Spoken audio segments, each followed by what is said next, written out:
On va terminer cette séance, Mémoire féminine de l'immigration russe, avec l'exposé de Ludmila Kastler, Université Grenoble, qui va nous parler sur Galina Makarova et Nicole Pomtchara, Quête poétique d'une Russie disparue.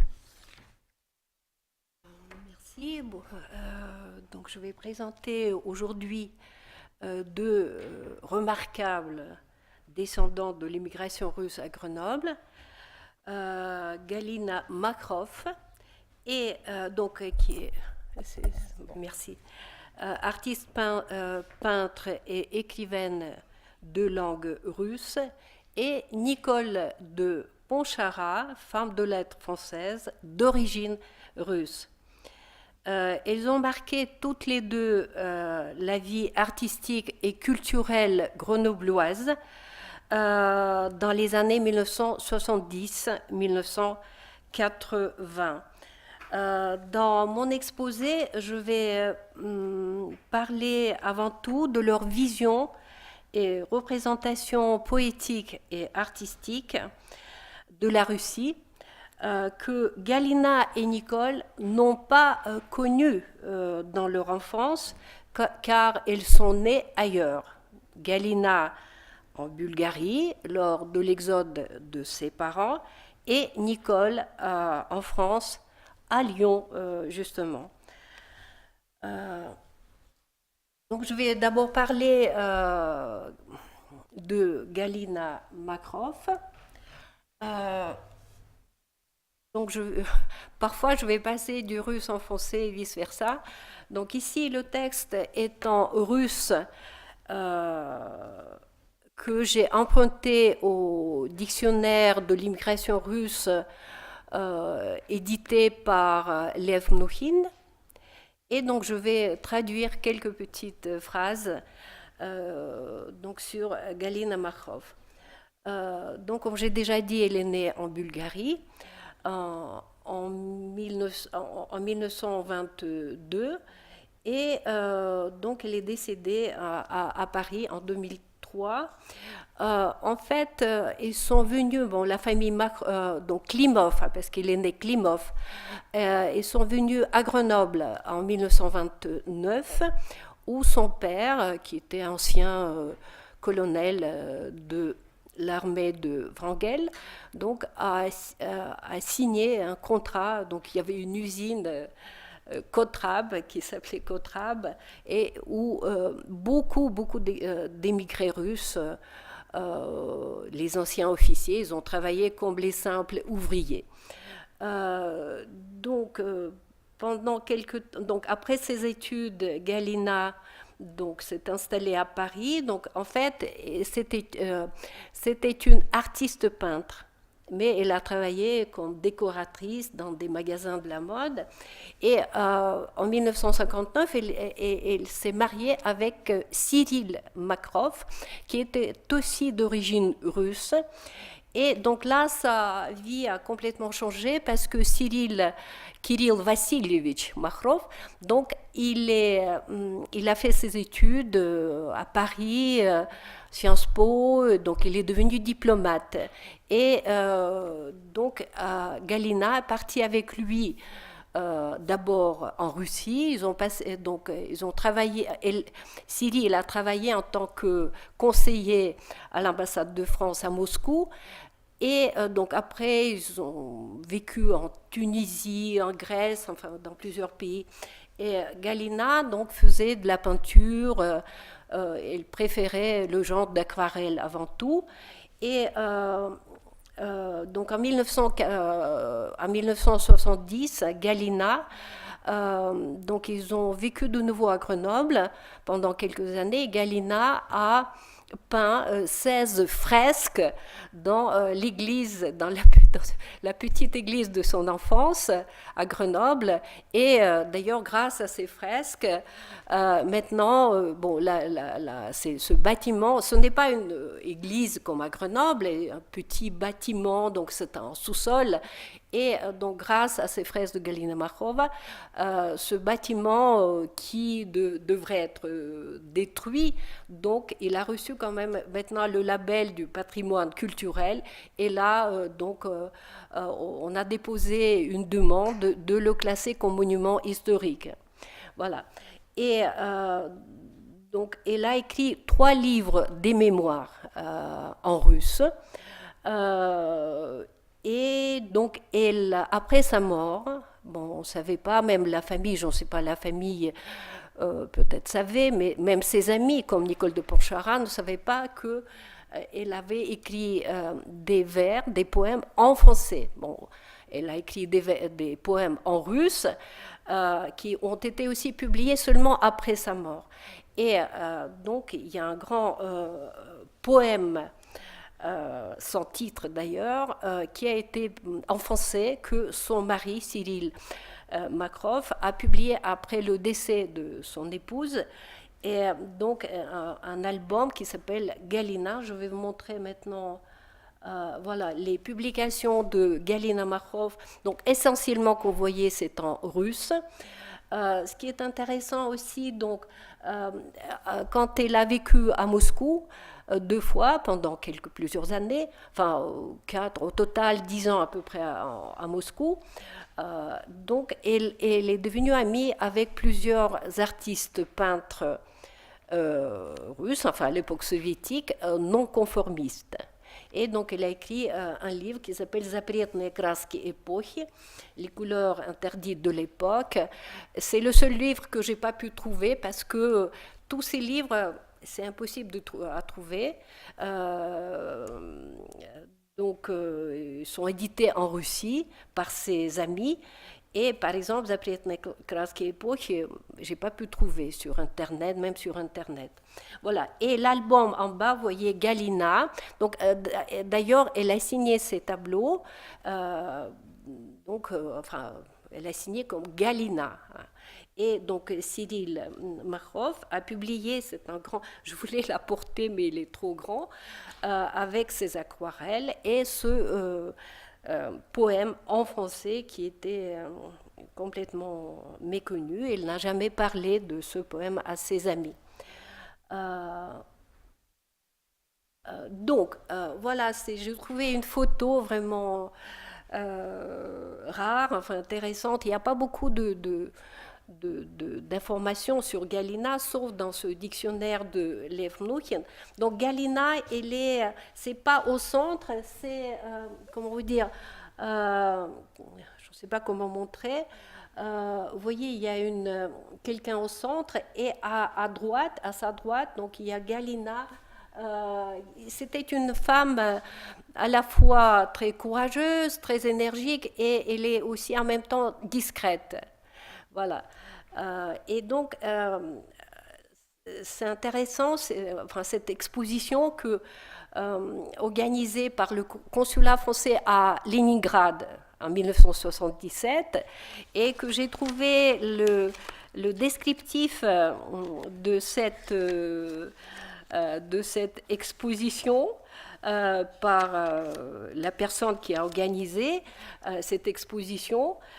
Donc, il a dit qu'il avait, enfin le consul, j'ai oublié son nom, il a invité aussi les personnes officielles et les amis de Galina, les artistes peintres, et aucune personne officielle n'est venue à ce vernissage. C'est-à-dire qu'ils ont complètement ignoré, mais quand même, le consul a dit que l'exposition s'est passée sans trop de problèmes, c'est-à-dire elle n'a pas été interdite, voilà. Mais voilà, je pense que c'est après que Galina a pris la décision d'écrire ce livre sur les peintres donc non conformistes. Voilà, il y a très peu de photos de Galina, c'est une des rares photos que j'ai pu trouver.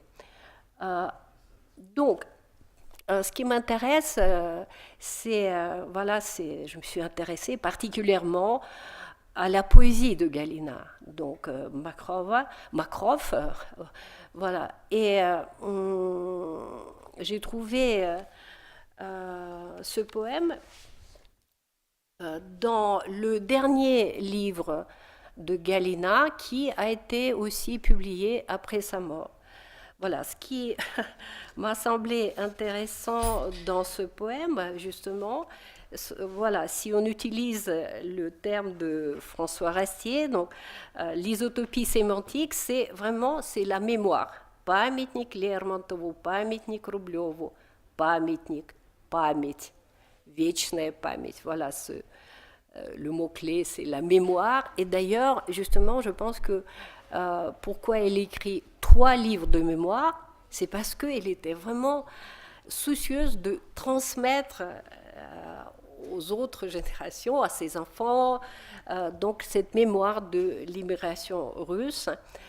Et aussi un extrait qui me semble vraiment très touchant. «Дай руку мне, русская липа, обними меня, Рублев, я ваша, Лермонтов, Пушкин, хотя и другая, но не чужая». On ne voit pas le reste. «Но не чужая, своя». Voilà, donc on peut interpréter ce passage, voilà, c'est comme la demande d'être identifié en tant que russe, une vraie russe, même s'il est un peu autre, un peu différente. Dans son livre Из России в России, il a beaucoup écrit sur ça, parce que quand elle est venue à Moscou, alors, elle était... Parce qu'elle se croyait vraiment russe quand elle était à Grenoble. Et quand elle est venue à Moscou, donc les autres, enfin les Russes lui disaient, les Russes de Moscou disaient, mais ton russe n'est pas tout à fait... Bon, elle parlait bien le russe, mais... Je veux dire, c'était un autre russe. Et puis, sa façon de s'habiller, etc., a été aussi souvent très critiquée par les babouchkas qui étaient assis sur les bancs, etc. Mais donc, elle voulait être reconnue en tant que russe. Un peu autre, mais svaya, la sienne. Donc, je ne vais pas peut-être... je vais un peu abréger cette partie consacrée à ce poème en français, parce que je n'ai pas eu l'idée, enfin, je voulais traduire, bien sûr, en russe, mais le poème est trop grand, donc j'ai trouvé un passage au milieu de ce poème. En fait, c'est un poème sur l'amour, sur la séparation. Il est assez tragique, ce poème. Et donc, j'ai trouvé un passage consacré à la Russie, aussi à la mémoire donc de l'immigration russe. En fait, le contexte est aussi tragique. Il s'agit d'un enterrement, donc encore une fois le cimetière. Voilà, elle parle des vieux qui ont froid pendant cet enterrement, et après il imagine voilà, les conversations que ces émigrés ont menées il y a 50 ans. D'ailleurs, il y a 50 ans, c'était l'élite de la nation, l'élite de la Russie, l'aristocratie, etc., etc. Et puis des conversations entre eux. Je pense que c'est Lénine dont il parle, la canaille a pris le pouvoir. Et puis, voilà, il y a un peu d'ironie aussi, ces Russes blancs qui sont organisés. Madame l'amiral B recevait les visites des subalternes. Voilà. Et après, à la fin, il y a vraiment beaucoup d'amertume. Beaucoup d'amertume. Voilà, il parle de son église, le cœur de l'église, et qu'il dit: les enfants, écoutez attentivement l'histoire glorieuse de leur pays, du paradis perdu que l'avenir devait leur rendre. Et après, elle parle de nouveau de cet enterrement, du cimetière, etc. Je trouve beaucoup d'amertume. Et c'était vraiment inattendu, même pour ses amis. Par exemple, après, je donne un passage, parce que la préface pour cet album, Galina, a été écrite par Nicole de Pontcharrat, son amie, très proche d'ailleurs. Et je ne vais pas lire, bien évidemment, parce qu'on n'a pas beaucoup de temps, mais c'est un texte très poétique aussi sur Galina.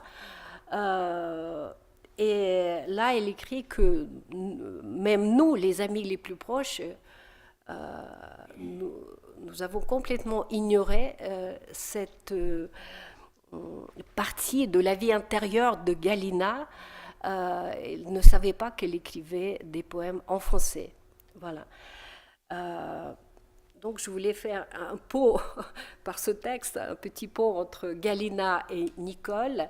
Et là, je vais passer à la partie consacrée à Nicole de Pontcharrat. Pourquoi je voulais absolument parler de Galina?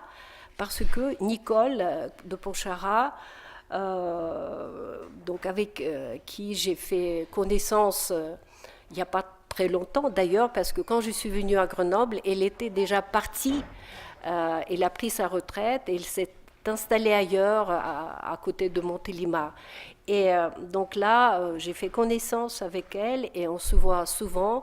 Et voilà, juste il y a un mois, je suis allée les voir, donc Nicole et Christian de Pontcharrat, et je l'ai interviewée, ce qui m'a permis aussi de comprendre un peu mieux son œuvre. Parce que Nicole de Pontcharrat, elle est plutôt poétesse, mais aussi elle écrit des romans, donc elle a une trentaine de publications, mais en français. Je vais expliquer pourquoi elle écrit en français et non pas en russe. Donc voilà. Et donc là, je vais passer au russe pour que Vladimir Novikov, qui connaissait, qui a fait connaissance avec Nicole de Pontcharrat à Grenoble, justement, en 1988, lorsque Nicole a organisé cette fameuse rencontre avec les poètes russes à Грenoble. Итак, несколько слов на русском языке. Николь де Поншарра, урожденная Постникова, она родилась в Лионе как раз в 1935 году. В русской семье. Ее отец был капитаном в добровольческой армии, а ее мама Наталья Марти родилась в семье русско-французской. Ее мама была русской, вернее так, Наталья Марти родилась в России, естественно, и она была наполовину русской, наполовину француженкой. Отец Натальи Марти, ну, это был француз, он работал в консульстве, и как раз во время гражданской войны в Крыме он помогал своим соотечественникам, французам, покинуть Россию. И, можно сказать, он умер вот на боевом посту своем, потому что он не смог сам уехать, он отправил, да, он эвакуировал, можно сказать, свою жену и своих детей, двоих дочерей, посадил на пароход, а сам остался в Крыму и умер некоторое время спустя. Таким образом, у Николь де Поншарра на самом деле есть и русская кровь, и французская кровь. Родилась она в Лионе, как я уже говорила, и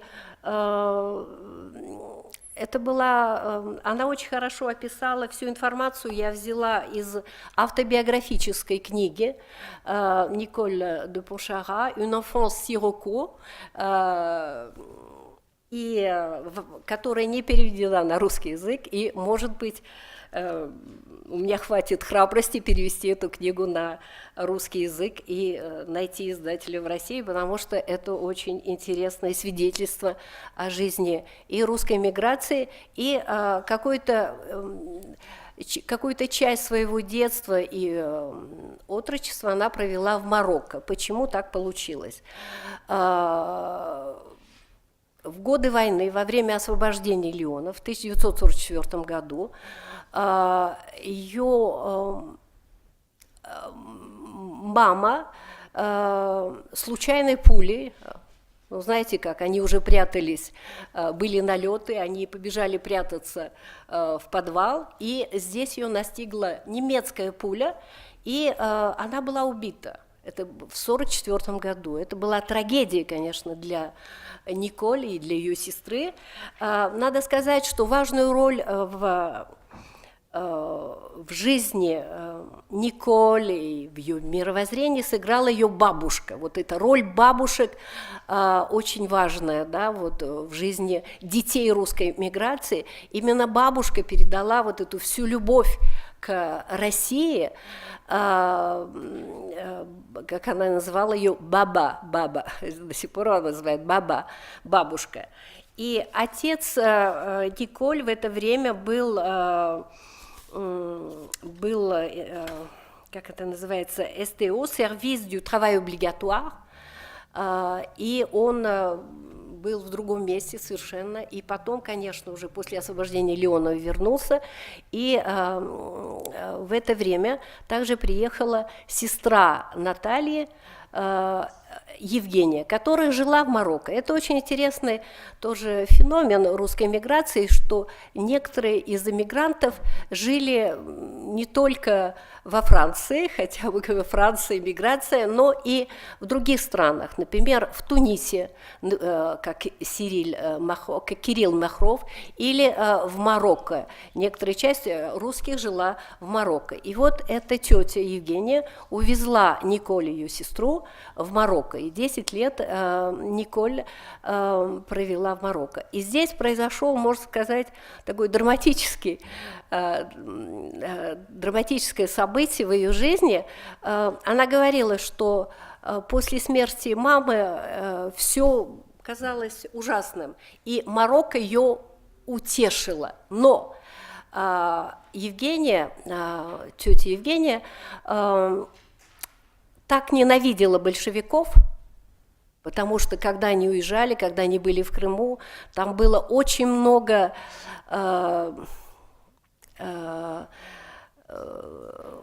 жестокостей, да, и она все это запомнила. И она сказала своей матери, то есть Зинаиде, и своим племянницам, что они больше не будут говорить по-русски.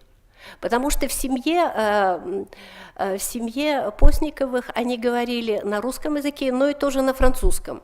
То есть они легко переходили с одного языка на другой. И здесь Евгения фактически запретила им говорить по-русски. То есть они говорили потом уже только по-французски. И таким образом Николь до сих пор повторяет, к сожалению, я потеряла мой русский язык. Затем она вернулась во Францию, училась, и в университете она познакомилась со своим мужем, Кристиан де Поншара, граф де Поншара, и затем уже вся так, профессиональная ее жизнь была связана с Греноблем, именно с Греноблем. Она работала в музее, в ассоциации Креарк и других каких-то учреждениях культурных. И вот здесь как раз она проводила очень много различных культурных проектов, и в 1988 году она провела вот эту знаменитую встречу с русскими поэтами в Гренобле, в которой участвовало очень много, то есть у меня есть список, вот эта программа, да, были поэты, критики литературные из России, тогда советский период был еще, и тоже и поэты, и критики, которые жили во Франции. И затем, год спустя, она организовала поездку уже французских поэтов в Москву, французские поэты, критики, литературные критики, переводчики. И это было тоже очень значимое событие. И затем были еще другие проекты. Я сейчас вам покажу фотографии. Я сделала такой небольшой коллаж, где вы можете как раз увидеть вот в центре Булата Куджава, вот Николь слева, Булата Куджава со своей супругой, и вы видите, вот Владимир Иванович говорил о Вознесенском, его переводчик Леон Рубель, Айги, дальше, к сожалению, здесь не видно, это Олеся Николаева, Ефим Эткин, и затем замечательный поэт, да, Анатолий Жигулин был... И Александр Кушнер, конечно, Александр Кушнер. И справа мы видим вот Евгения Рейна. Это все фотографии, которые я нашла в Фейсбуке. Николь де Поншарра.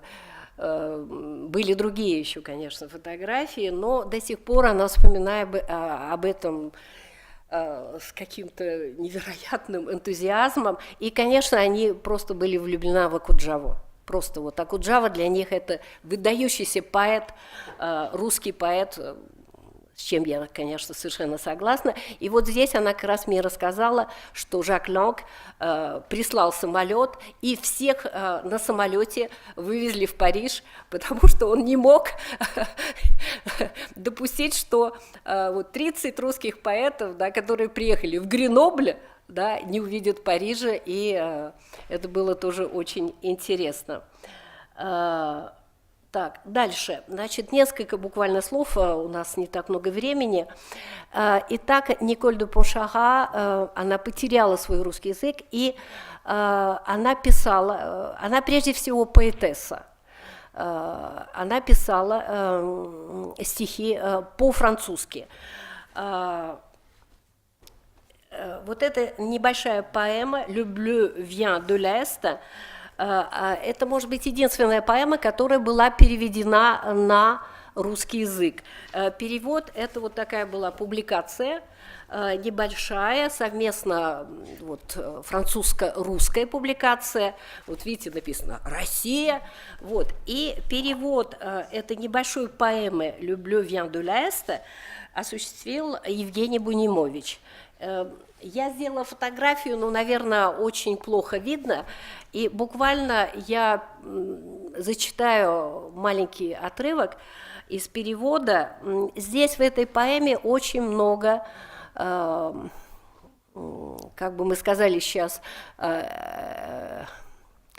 интертекстуальных связей с творчеством Анны Ахматовой и Марины Цветаевой. Ну, буквально вот два отрывка. «Праздник перед телом воображаемым Анны, настоящее скользит в зазеркалье, ню Модильяне, сколько крови, плоти и звука в напряженном изгибе линий.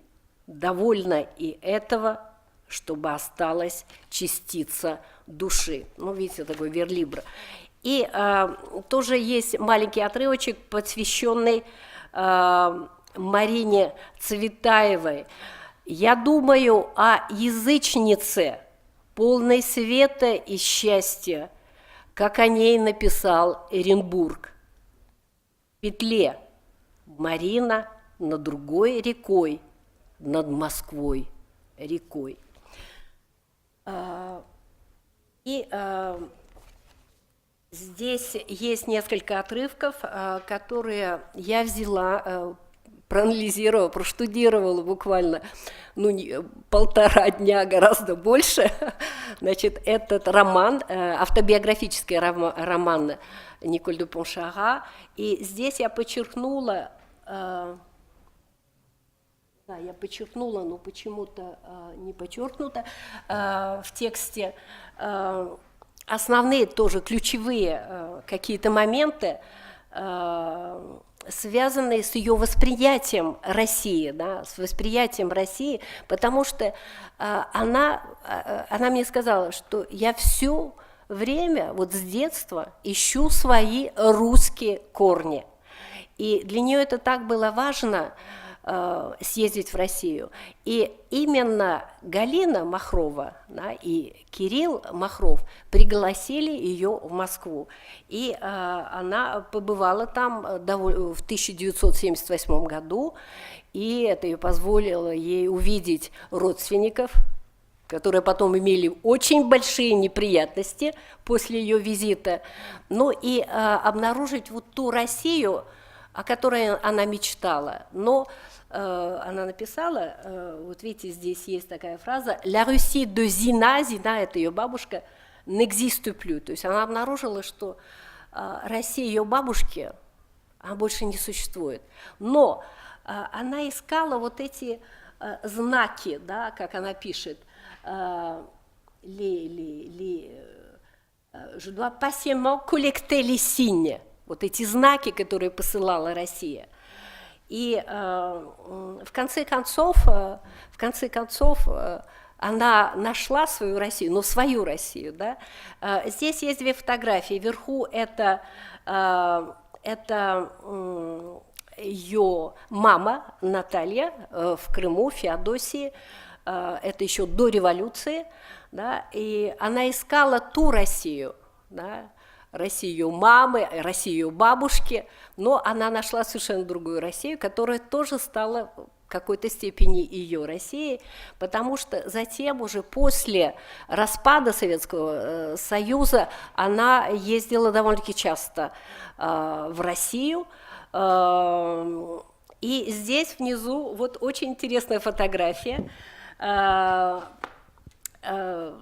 Она подружилась, есть такой очень известный марокканский художник Абуэль Луакар, и он заканчивал в ГИК в свое время и очень был привязан к России, прежде всего потому, что он был женат на русской женщине Ира, и они жили в России, и здесь они ездили в Дятлово, может быть, в Ярославской области. То есть Николь де Пошага, она даже обнаружила такую «la Russie profonde», глубинку. И для нее это было откровением. Вот. И тут я должна уже, наверное, закончить. Здесь интересно, что когда они прогуливались по Москве, и Галина Махрова сидела, рисовала свои акварели в парке перед церковью, к Николь подошла цыганка. Я, знаете, так перевожу спонтанно, и она потрогала ее юбку. Да. Нет, пардон, бабушка. Она, извиняюсь. Подошла бабушка и говорит, она подумала, что она цыганка, эта Николь, потому что она была в такой юбке, да, такой цыганкой, патчворк, да, что называется. И она говорит, бедная цыганка. И она поняла, что она не знает русского языка. Бедная цыганка, ты не говоришь по-русски. И вот я думаю, что большая проблема Николь, что она всю жизнь сожалела, что она потеряла свой русский язык, но она не потеряла свою русскую душу, да, и свою любовь к России. И до сих пор в ее произведениях она все время издает вот такие маленькие сборники поэзии. Вот это последняя книжечка «L'amour voyage» с иллюстрацией ее дочери Наташа де Пошага, которая является известным драматургом здесь, во Франции. И когда читаешь ее стихи, то все время есть какие-то образы, связанные с Россией. То есть Россия ее не покидает. Собственно говоря, я хотела предоставить еще библиографию, и на этом я хотела закончить свое выступление. Спасибо за внимание.